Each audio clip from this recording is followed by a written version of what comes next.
আমার প্রিয় ছাত্রছাত্রীরা, আজ আমরা আলোচনা করব জীবনী সাহিত্য কাকে বলে এবং আমাদের চৈতন্যদেবের আবির্ভাবের পর যে নররূপী মানুষের মধ্যে যে দেবত্ব আমরা দেখতে পেয়েছি তাকে কেন্দ্র করে যে জীবনী সাহিত্য লেখা হয়েছে তার প্রথম জীবনী কাব্য বৃন্দাবন দাসের চৈতন্য ভাগবত, সেই সম্পর্কে আলোচনা করব এবং এই কাব্যের জনপ্রিয়তারই বা কারণ কি সেই বিষয়ে আলোচনা থাকবে। সঙ্গে থাকুন।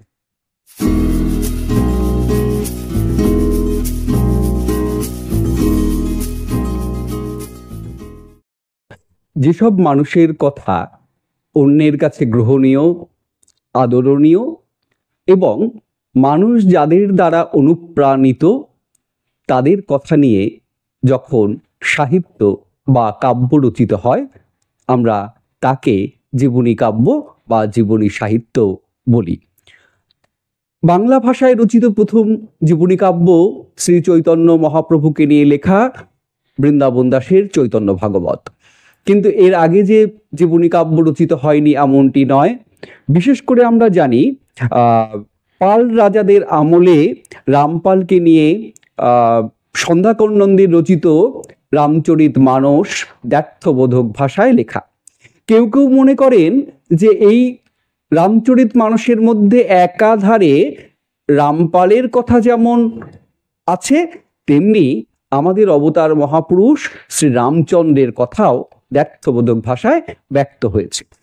ষোড়শ শতকে বাংলা সাহিত্যের একজন এমন ব্যক্তির আবির্ভাব ঘটল যে কোনো তরবারি দিয়ে নয়, যিনি কোনো রাজা ছিলেন না, কোনো সিংহাসন আরোহণ করেননি, চোখের জল, ভক্তি ও ভালোবাসা দিয়ে মানুষের হৃদয় জয় করে নিয়েছেন। তিনি হলেন শ্রী চৈতন্যদেব। কবির ভাষায় বলছেন যে বাঙালির হিয়া অমিয় মথিয়া নিমাই ধরেছে কায়া। বস্তুত এই কেউ কেউ এমন মানব চরিত্রের এই যে দেবত্ব আরোপ করা হয়েছে চৈতন্য জীবনী কাব্যে, কিন্তু তাই বলে দেবতার মহিমা ক্ষুণ্ণ হয়নি। বাংলা ভাষায় চৈতন্য জীবনী কাব্য রচনা হওয়ার আগেও সংস্কৃত ভাষায় একাধিক জীবনী কাব্য রচিত হয়েছে চৈতন্যদেবকে নিয়েই। যেমন তার মধ্যে বিশেষ করে উল্লেখ করতে পারি মুরারি গুপ্তের শ্রী শ্রীকৃষ্ণ চৈতন্য চরিতামৃত গ্রন্থ, তবে এটি সংস্কৃত ভাষায় লেখা। কবি কর্ণপুরের লেখা চৈতন্য চরিতামৃত।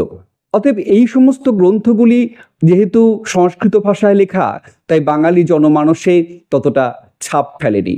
চৈতন্যের পরবর্তীকালে বাংলা ভাষায় বৃন্দাবন দাস, কৃষ্ণদাস কবিরাজ আর লোচন দাস এই প্রমুখ কবিরা, জয়ানন্দ বিভিন্ন কাব্য রচনা করে চৈতন্যদেবের মহিমাকে আরো বেশি করে প্রচারিত করলেন। বৃন্দাবন দাসের লেখা প্রথম এই চৈতন্য জীবনী কাব্যের নাম শ্রী চৈতন্য ভাগবত। কৃষ্ণদাস কবিরাজের লেখা জীবনী কাব্যের নাম শ্রী চৈতন্য চরিতামৃত এবং লোচন দাসের রচিত কাব্যের নাম চৈতন্য মঙ্গল। বৃন্দাবন দাস যখন এই চৈতন্য ভাগবত গ্রন্থটি লেখেন তখন রচনাকালে এই কাব্যটির নাম দিয়েছিলেন চৈতন্য মঙ্গল। কিন্তু তার মায়ের নির্দেশে তিনি এই কাব্যের নাম পরিবর্তন করেন, কারণ জয়ানন্দ সেই সময় চৈতন্য মঙ্গল নামেই আরেকটি কাব্য রচনা করছিলেন। তাই পুত্রের বা বৃন্দাবন দাসের কবি খ্যাতিতে জয়ানন্দ ভাগ বসায়, এই আশঙ্কায় তিনি কাব্যের নাম পরিবর্তন করতে বলেন। কাব্যটি ভাগবতের আদর্শে রচিত হওয়ায় বৃন্দাবনের গোস্বামীরা এর নাম দেন চৈতন্য ভাগবত। উদ্ধৃত করে একটি পংক্তি বলা যায়, চৈতন্য ভাগবতে নাম চৈতন্য মঙ্গল ছিল, বৃন্দাবনে মহান্তেরা ভাগবত আখ্যা দিল। অতএব এই উদ্ধৃতি থেকে আমরা বুঝতে পারি যে চৈতন্য মঙ্গল ছিল এবং বৃন্দাবনের যে মহান্তরা একে চৈতন্য ভাগবত হিসেবে আখ্যা দিয়েছে। কৃষ্ণদাস কবিরাজ কবিকে আখ্যা দিয়েছিলেন চৈতন্য লীলার ব্যাস। অতএব এই উপাধি, এই আখ্যা নাম নিশ্চয়ই তার শুরু থেকেই জনপ্রিয়তার একটি অন্যতম কারণ এবং পন্থা হিসাবে আমরা দেখি। এখন এই কাব্যটি, চৈতন্য ভাগবত কাব্যটি তিনটি খণ্ডে বিভক্ত। একটা হলো আদিখণ্ড, যার মধ্যে 15টি অধ্যায় ছিল, একটি মধ্যখণ্ড যার মধ্যে 26টি অধ্যায় ছিল, এবং অন্তখণ্ড যার মধ্যে 10টি অধ্যায় ছিল। তাহলে টোটাল 15 আর 26 আর 10 মানে 51টি অধ্যায়ে সম্পূর্ণ হয় বৃন্দাবন দাসের চৈতন্য ভাগবত গ্রন্থটি। এই আদিখণ্ডে বর্ণিত হয়েছে চৈতন্যের জন্ম, বাল্যলীলা, বিদ্যাশিক্ষা, বিবাহ, গয়াগমন, ঈশ্বরপুরীর কাছে দীক্ষালাভ ইত্যাদি বিষয়। মধ্যখণ্ডে বর্ণিত হয়েছে গৌরাঙ্গের লীলা বৈচিত্র্য, গৌরাঙ্গের লীলা বৈচিত্র্য, কাজীর বিরোধিতা, সন্ন্যাস গ্রহণ ইত্যাদি। এই অংশটাই কাব্যের মধ্যে বড় মধ্যখণ্ডটা। আর অন্তখণ্ডে বর্ণিত হয়েছে মহাপ্রভুর নীলাচল বাসের কাহিনী।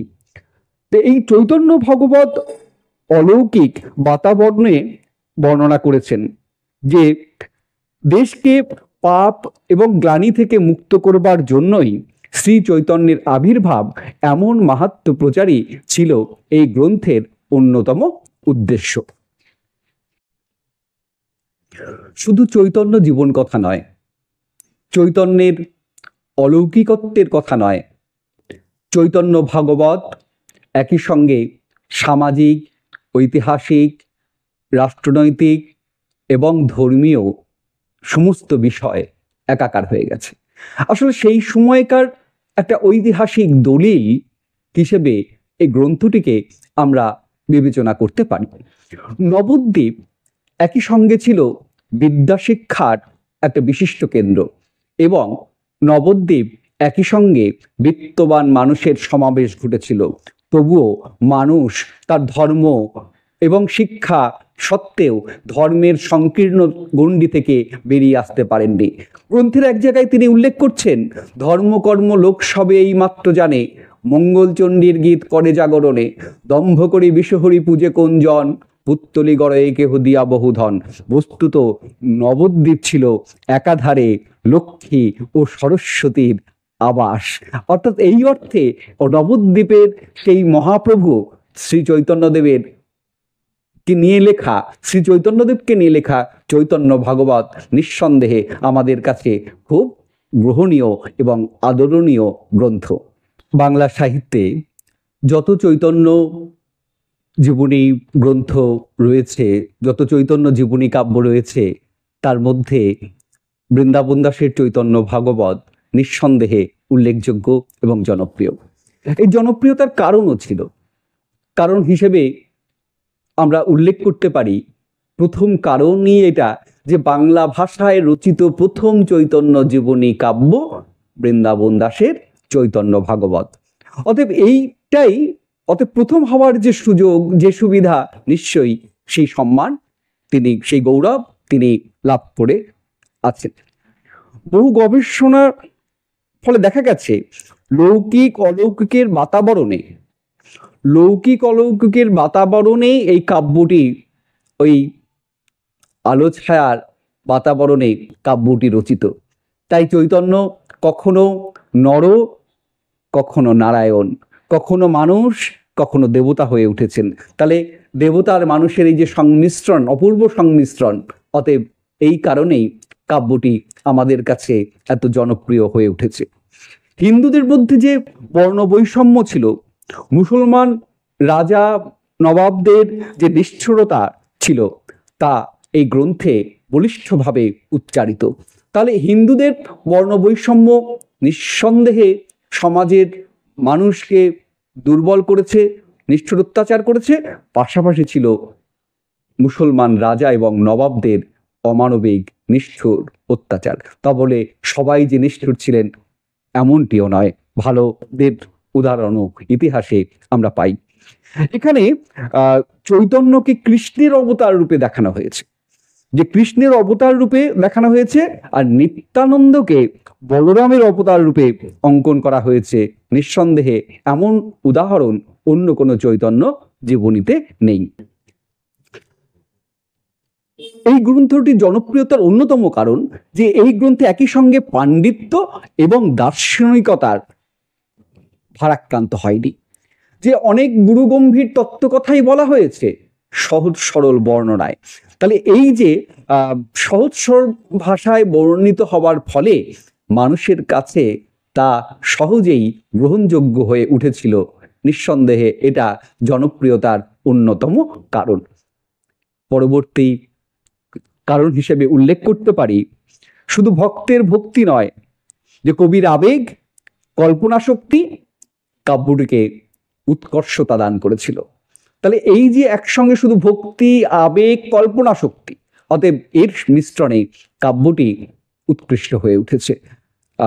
সমাজের খুঁটিনাটি নানা বিষয়, যে ছোট ছোট বিষয়গুলিও যে তার কাব্যে ফুটে ওঠার ফলে তার যে সমাজ সচেতনতার একটা পরিচয় পাই।